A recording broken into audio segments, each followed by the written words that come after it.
अस्सलाम वालेकुम। इस एपिसोड के आगाज में आप देखेंगे अख्तबुल अल-जिजक के पास आ जाता है। अल-जिजक कहती है, तुमने कहा था कि मुश्किल वक्त में हम साथ निभाएंगे, अब वो मुश्किल वक्त आ चुका है। अख्तबुल कहता है, क्या हुआ, इसका क्या मतलब है? अल-जिजक कहती है कि मैंने सुना है कोई शख्स मुझसे शादी करने की गर्ज से मेरी वालदा के पास गया। ये सुनकर अख्तबुल कहता है, मुझे कुछ समझ नहीं आया। अल-जिजक कहती है, तुम्हें समझ में क्यों नहीं आ रहा? कोई शख्स मुझसे शादी करना चाहता है। ये सुनकर अख्तबुल कहता है, कौन है वो, मुझे बताओ, किसने मेरी मोहब्बत पर नजर रखी हुई है? इसी दौरान बेहिंदर भी वहां पर आ जाता है और छुप कर उनकी बातें सुनने लगता है।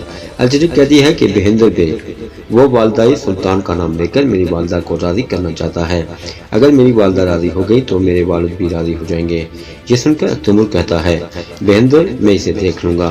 अल-जिजक कहती है कि मैंने तुम्हें कहा कि इसके पीछे इस्मियान सुल्तान का हाथ है, तुम्हें ऐसा नहीं करना चाहिए, तुम बहुत मुश्किल में पड़ जाओगे।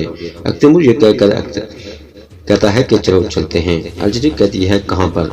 अख्तबुल कहता है कि मेरे चाचा के पास। ये कहकर वो वहां से जाने लगते हैं। उनके जाने के बाद बेहिंदर बाहर आ जाता है और कहता है, अख्तबुल, मैं तुम्हें बर्बाद कर दूंगा। ये कहकर वो उनका पीछा करने लगती हैं।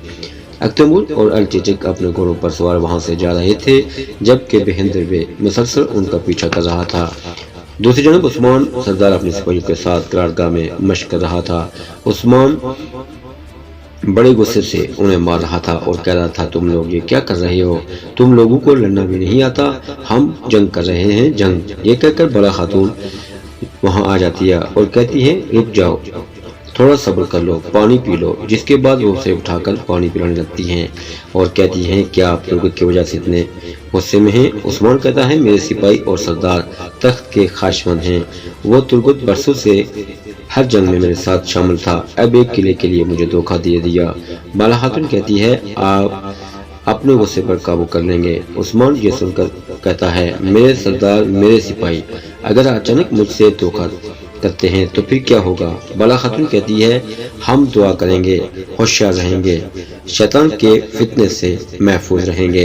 उस्मान सरदार कहता है, तुम ठीक कह रही हो, मैं चाहे अकेला क्यों न रह जाऊं, अपने मकसद के लिए पीछे नहीं हटूंगा।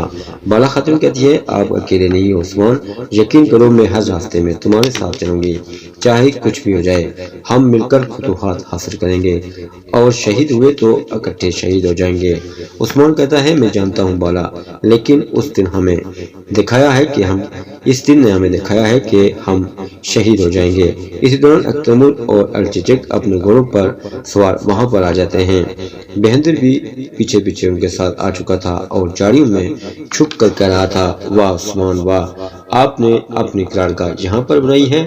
अख्तबुल को देखो, दौड़ता हुआ अपने चचा के पास आ गया, अब वो इससे अपनी शादी की बात करेगा।